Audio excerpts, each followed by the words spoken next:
Here I come. What's up, guys? This is Super here. My name is Stefan. So I know this whole YouTube gonna be short right now because it's only two wansee entertainment videos I'm only supposed to watch. But before I even start this video, you know what that sound is. Okay. Don't know what this is. Don't know what this is. And y'all should know what this is. Well, it's backwards as they tuna salad. Supposed to open it. Tuna salad with something y'all supposed to know. With cookies. Hold up. With cookies. I was playing. I ain't trying to play y'all stupid, but it's crackers. It's crackers. See? So, let's get into the video.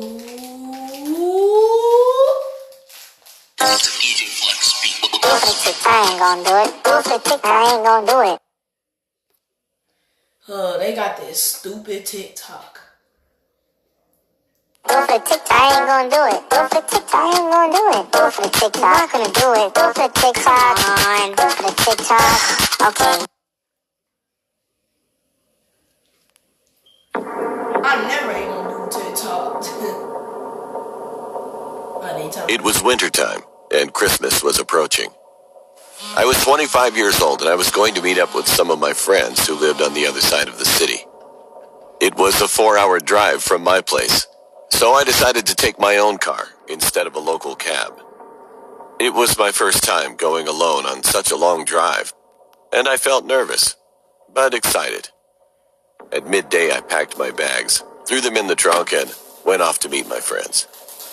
It was a cold day, but the roads were clear. I didn't see much traffic as it was the holidays, and people would rather spend time with their families and friends indoors and stay off the roads. Now, I'm not the type of person to go straight to my friend's house. I like to take my time. I'm a social media freak, and I enjoy posting pictures pretty much all the time. So I found the journey an excellent excuse to post some extra pictures. The road I was taking had beautiful scenery, and the place where my friends lived was even more magical. I stopped a lot during my ride to take pictures. I was having a great time by myself. Well, that was until the weather suddenly changed. It was around 6 p.m., and I was still driving. I still had a long way ahead of me. And that's when it started to snow. Not just a dusting of snow, it was thick and heavy. After 15 minutes or so, the roads were already covered with a few feet of snow. I felt anxious, since it was getting dark and I wasn't even halfway through the drive. My car slowed down, and I had to force it to run on the empty roads. The heavy snow didn't stop. I decided that I would stop at the closest gas station I could find, but unfortunately, I couldn't find one for a while. An hour later, I finally saw some lights shining from the distance. It was a gas station. I pressed the accelerator, rushed to the station, parked my car, and went inside quickly. Just as I entered, a strong snowstorm started. The gas station had a little shop tucked away with some chairs to sit on. The guy at the counter was an ordinary fellow. He didn't really talk much. He only asked me where I was going in such harsh weather. After that, I bought some chips and drinks and sat down in the furthest chair from him. It was night now. I sat, munched on my food, and scrolled through an Instagram. Then, suddenly, the shop's door opened. I looked up, and a very weird... If this boy see him Instagram, follow me, Super Stanson. Everything gonna be Super Stanson every time. I'm telling you. ...looking man entered. He had long, greasy hair, was wearing a long coat, and had a very grim expression. I saw him buy some cigarettes, and he sat down a few chairs away from me. He didn't look at me at all. At first, I ignored him, but then he started smoking. Since the shop was small and the smoke filled the air quickly, the shopkeeper told him to stop, but he didn't listen. He couldn't ask him to leave because of the storm, so he didn't say anything else. Oh. I, on the other hand, hated cigarettes. The weird guy was looking down, breathing very heavily as he smoked. Ooh. It was as if he was breathing in my ears. So when he took out his fifth cigarette, I lost my temper and angrily told him to stop. He looked at me for a couple of minutes. His big eyes were red with anger. But then he smiled and stopped smoking. His smile was unnerving. I sat down again and distracted myself on my phone. Shortly afterwards, my friend called me, asking why I hadn't reached their place yet. And I told him the whole story, and he said the storm would soon be over, and I shouldn't worry. When I hung up, I noticed the weird guy staring at my phone with deep interest. I was afraid that he was thinking of stealing it. But to my relief, after some time, he got up to leave. At the door, he stopped, looked back, and screamed loudly before running away, scaring the crap out of me and the shopkeeper. He didn't return after that. At 10:30 p.m., the storm ended, and I immediately left after thanking the shopkeeper. I went into my car, started it, and drove off. For some time, I drove in silence, but then I heard a noise. It sounded like heavy breathing. My heart rate shot up and my hands got all sweaty as the breathing sounded so familiar and so close. I looked through my rearview mirror and screamed. The weird guy from the shop was sitting in my back seat, smiling at me. I pressed the brakes very hard, got out of the car and started running. I felt him running after me too, yelling at the top of his lungs. The road was empty, and I felt hopeless as I knew he was faster than me. I only looked back once to see him running like an unnatural being and holding a knife in his hand. I increased my pace, still wondering how on earth he got inside my car. I might have forgotten to lock the door when I first left to go to the gas station. But now, it was too late for regret. My life was at risk because some psychopath was after me. Then I saw some headlights at a distance. I started waving my hands like a maniac, screaming for them to stop. They did, and it turned out to be my friend. He had come to pick me up as he was worried since I was pretty late and thought something went wrong. I looked back, and I saw that guy was gone. I got inside my friend's car and told him everything. He called the cops, and they arrived shortly after. We all went to my car first and noticed some marks made by a knife in the back seat. The cops couldn't find the guy anywhere. After some investigation, they let us leave. I drove my car, and my friend drove his car back to his place.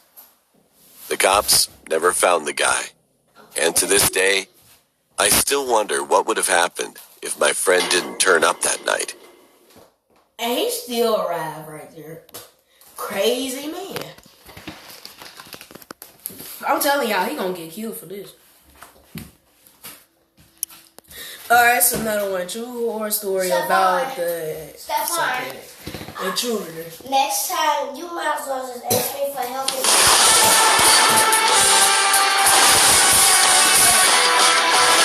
Welcome to the waves and to your very own Fortilla.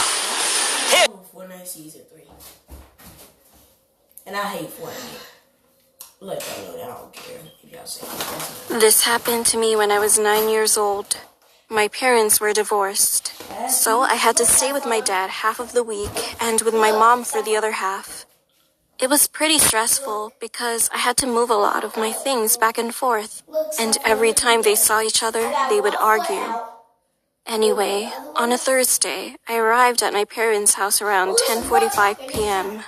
When my dad dropped me off, I noticed that my mom's car wasn't there yet, and her bedroom window was open. But I didn't think much of it at the time. I started to make my way to the kitchen because I wanted a snack before going to bed. Then I saw my mom in the kitchen, chopping something. I immediately greeted her, but she didn't respond. I thought she was messing with me or she was sleepwalking because she was already in her pajamas. So I came closer to her. I couldn't see her face because of her long hair, and her skin was much paler than usual. I tapped her on the shoulder, and she slowly turned around. At that moment, I could definitely see that wasn't my mom. She was grinning from ear to ear, and she wasn't chopping vegetables. She was chopping her own fingers. Blood was dispersed everywhere. Screaming, I ran upstairs to my room, shut the door, and hid in my closet. However, the woman followed behind me quickly, and I could hear my bedroom door open. Through the crack, I could see that she was holding a knife and her hands were gushing out blood. I quickly locked my closet, but I think that the woman must have heard it. As soon as I locked it, she ran towards the closet. She tried to open it. You don't open that door. Man, if I was her, I would have took a piece of basketball blood.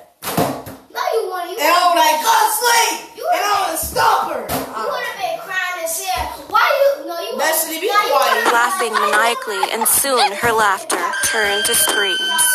I thought I was going to die, so I just sat in the corner and cried.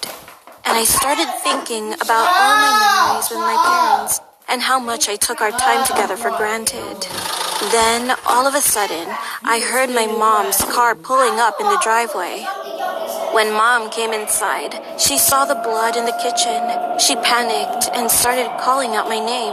The woman quickly escaped through the window as soon as she heard my mom's voice. After taking a couple of minutes to gather composure, I ran outside and saw my mom coming up the stairs. I gave her the biggest hug I've ever given and began crying again when she asked me what just happened. After I told her everything, she called the cops and my dad. The cops arrived in less than 5 minutes and my dad came shortly after.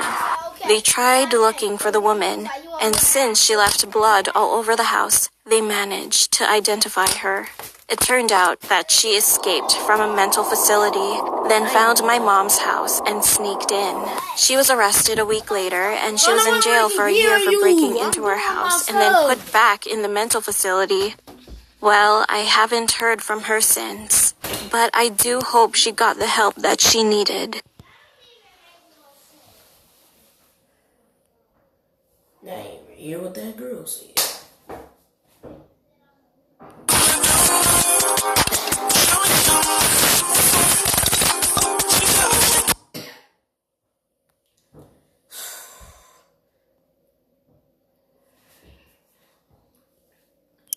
Saw my mom coming up the stairs. I gave her the biggest hug I've ever given and began crying again when she asked me what just happened. After I told her everything, she called the cops and my dad. The cops arrived in less than 5 minutes and my dad came shortly after. They tried looking for the woman, and since she left blood all over the house, they managed to identify her.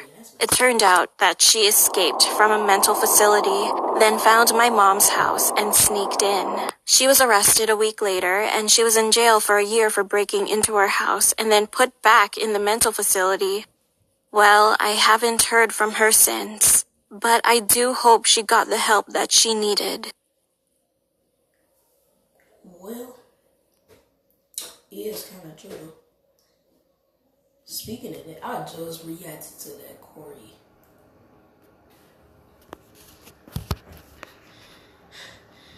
Well, if you want to see more, make sure you subscribe and hit that like button. I love y'all. See y'all later. Peace.